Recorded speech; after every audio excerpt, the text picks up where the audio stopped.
வணக்கம் நண்பர்களே. ஓம் கணபதி நமக. இது ஆர்த்தம் ஜோதிடம். நான் உங்கள் ஜோதிடர் கார்த்திக் பாபு, அஸ்ட்ரோ கார்த்திக் பாபு. என்னுடைய Facebook ID, Instagram ID follow பண்ணிக்கோங்க. இன்றைக்கி நம்ம பார்க்க போகிற டாபிக் என்ன பார்த்தீங்கன்னா, புதனும் மோட்ச வீடுகளும் அப்படின்ட்டு. என்ன சார் புதனும் மோட்ச வீடுகள் அப்படின்னு கேட்டிங்கன்னா, புதனுடைய நட்சத்திரங்கள் பார்த்திங்கன்னா கடக வீடு, விருச்சிக வீடு, குருவோட வீட்டில் இருக்கும். இவங்க எல்லாருமே புதனுக்கு பெரும்பாலும் பகை தான். சரிங்களா? இதில் பர்டிகுலராக சந்திரனுக்கு புதனை பிடிக்காது. செவ்வாய் பெரும் பகையாளியாக கருதுவார். குருவும் பெருசாக ஒன்றும் கருத மாட்டார். ஆனால் இதில் பார்த்தீங்கன்னா குருவான் வீட்டில் அவர் நீசம் அடைவார். மற்ற 2 வீட்டில் பகை அப்படிங்கிற நிலைமை அடைவார். இது ஜோதிடத்தில் பொதுவாக சொல்லக்கூடிய ஒரு கருத்து.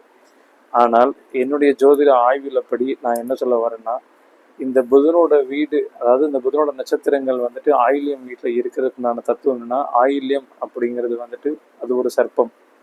கேட்டை அப்படிங்கிறது இந்திர பகவானோடது. ஓகேங்களா? அப்புறம் ரேவதி அப்படிங்கிறது அதுவும் ஒரு யானையை குறிப்பிடக்கூடியது அப்படிங்கிற மாதிரி வரும்.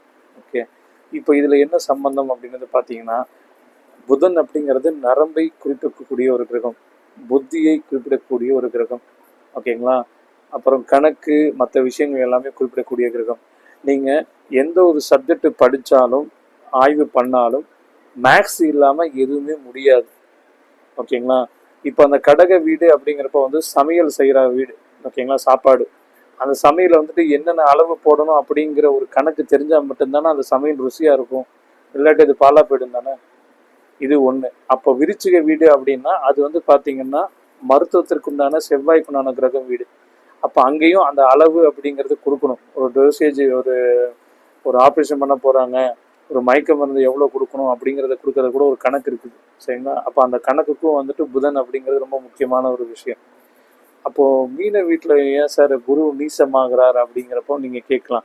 ஆக்சுவலாக அது குருவோட வீடு, அங்கே சுக்கிரன் உச்சம் ஆகுறாங்க. ஓகே, அப்போ அது என்ன ஆகுதுன்னா, அது மோட்ச வீடு.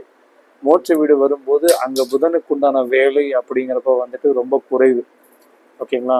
அப்போ அங்கே ஆட்டோமேட்டிக்காக என்ன ஆகும்னா, பிரெயின் டெத் அப்படிங்கிறது ஃபஸ்ட்டு சொல்லுவாங்க பார்த்தீங்கன்னா, அது அங்கே நடக்குதுன்னு அர்த்தம். ஓகே சார், அப்போ அது நல்ல விதமாக எதுவுமே இல்லையா அப்படின்னு கேட்டிங்கன்னா, நல்ல விதமாகவும் இருக்குது. ஓகேங்களா? அதாவது சிற்றின்ப ஆசை கடந்து பேரின்ப எல்லைக்கு போகிறப்போ அந்த புதன் அப்படிங்கிறது நீசமாகி குருவோட அறிவு தெளிவாக முன்னாடி நிற்கும் அப்படிங்கிறது அர்த்தமும் இருக்குது. சரிங்களா? ஸோ இது கொஞ்சம் புரிஞ்சுக்கோங்க. புரியாதவங்க இன்னொரு தடவை கேட்டு பார்த்துக்கோங்க. ஸோ உங்களுக்கு இனி கொஞ்சம் கொஞ்சமாக போக போக புரிய ஆரம்பிக்கும். மேற்கொண்டு அடுத்தடுத்த பதிவுகளில் இதை பற்றி டீட்டெயிலாக சொல்கிறேன். நன்றி.